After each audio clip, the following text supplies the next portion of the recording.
envolé, c'est le Christ. Célébrons la fête dans le Seigneur. Alléluia.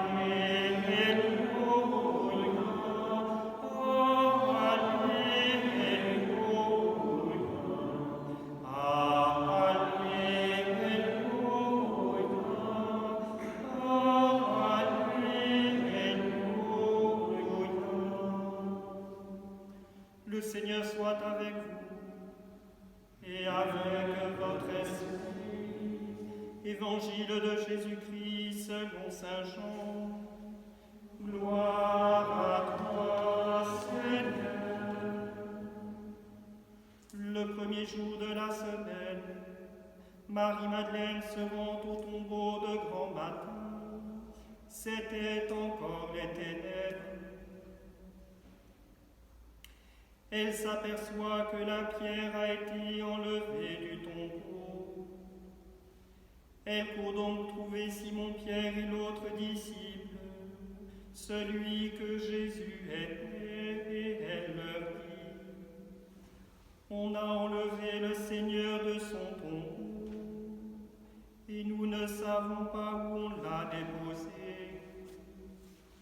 Pierre partit donc avec l'autre disciple pour se rendre au tombeau.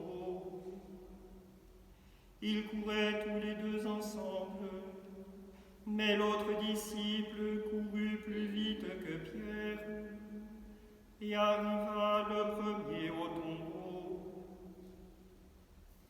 En se penchant, il s'aperçoit que les linges sont posés à plat.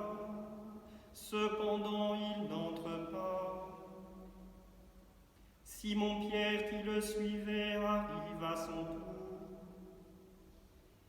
Il entre dans le tombeau.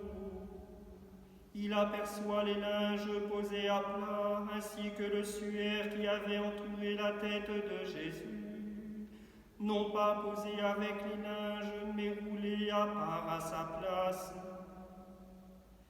C'est alors qu'entra l'autre disciple, lui qui était arrivé le premier au tombeau.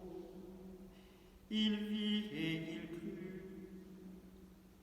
Jusque-là, en effet, les disciples n'avaient pas compris que selon l'Écriture, il fallait que Jésus ressuscite d'entre les morts. Acclamons la parole de Dieu. Louange à toi, Seigneur Jésus.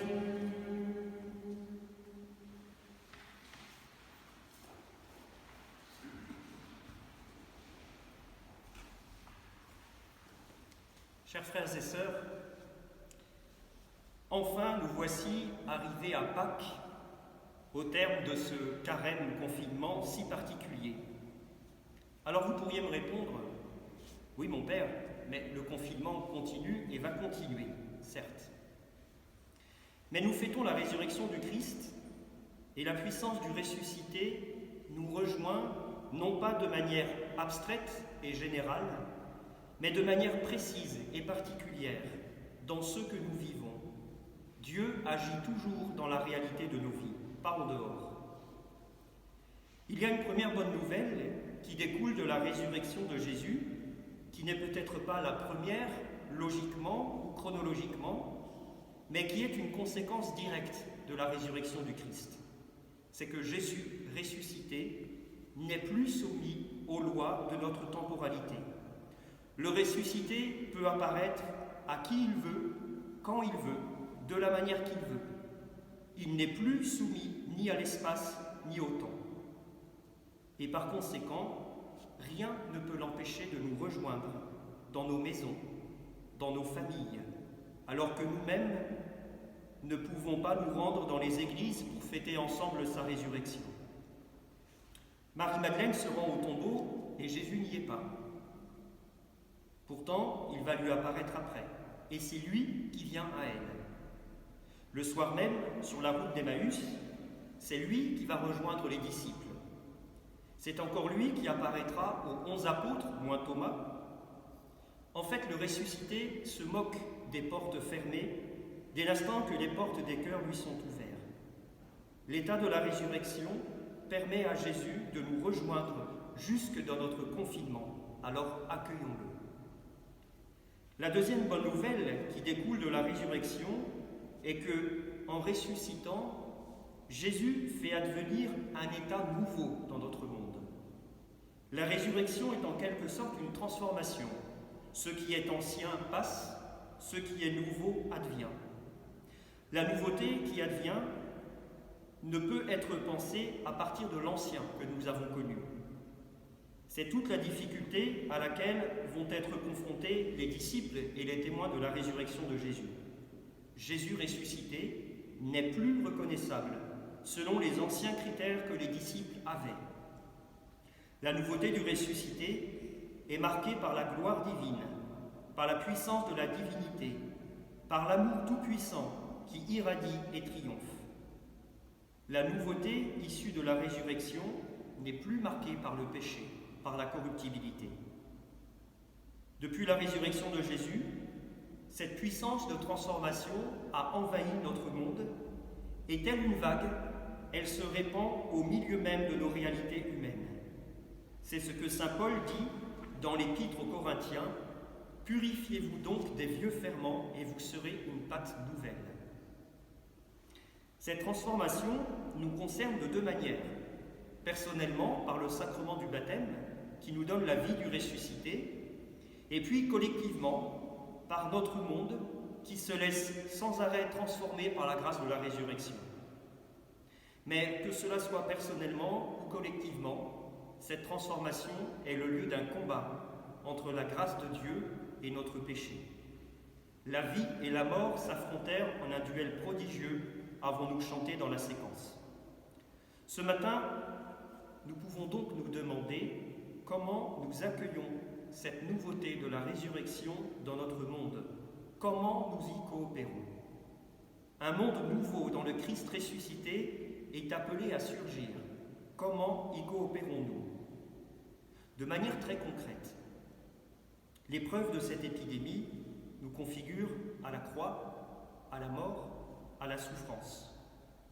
Mais nous croyons que cette croix peut devenir source de vie, de fécondité et d'amour. Comment allons-nous aider à cette révélation pour notre monde? Pour cela, il nous faut employer le regard de la foi qui est le moyen nécessaire pour reconnaître le ressuscité.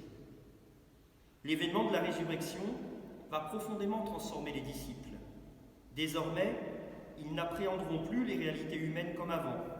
Ils ne penseront plus comme avant. Ils savent qu'en ressuscitant Jésus, Dieu a anéanti le mal, la mort, non pas en empêchant qu'ils aient lieu, mais en les dépassant après. Ils savent que Dieu est vainqueur, même si la réalité semble montrer l'inverse. Vous voyez, la foi nous permet de penser comme cela, d'appréhender le monde et ses réalités comme cela. Sachons l'utiliser pour vivre en homme nouveau et participer au renouvellement de notre monde. Je voudrais terminer cette méditation en remarquant que Marie-Madeleine, de premier témoin de la résurrection qu'elle est, va passer au rang de première missionnaire.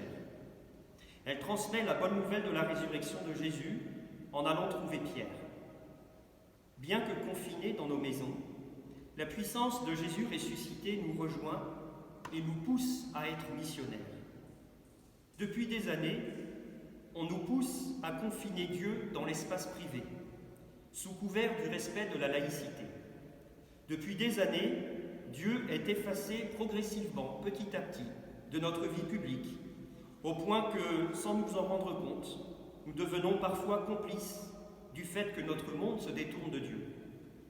Mais la puissance de la résurrection nous pousse à déconfiner Dieu, à l'annoncer, à en témoigner, à lui redonner la première place. Puisse cette fête de Pâques confinée faire sauter tous les verrous que bien souvent nous nous imposons nous-mêmes. Puisse notre futur déconfinement être aussi un déconfinement de Dieu. La nouveauté issue de la résurrection vient de Dieu. Elle ne peut pas advenir sans lui. Mais en attendant cette Pentecôte, pourquoi ne pas porter cette bonne nouvelle de la résurrection de Jésus autour de nous par des choses toutes simples? Par exemple, pourquoi ne pas écrire un petit mot à nos voisins de palier, d'appartement, de maison, non seulement pour leur proposer notre aide, vous l'avez déjà fait sans que je vous le dise, mais aussi en leur souhaitant de belles fêtes de Pâques et en les assurant de notre prière.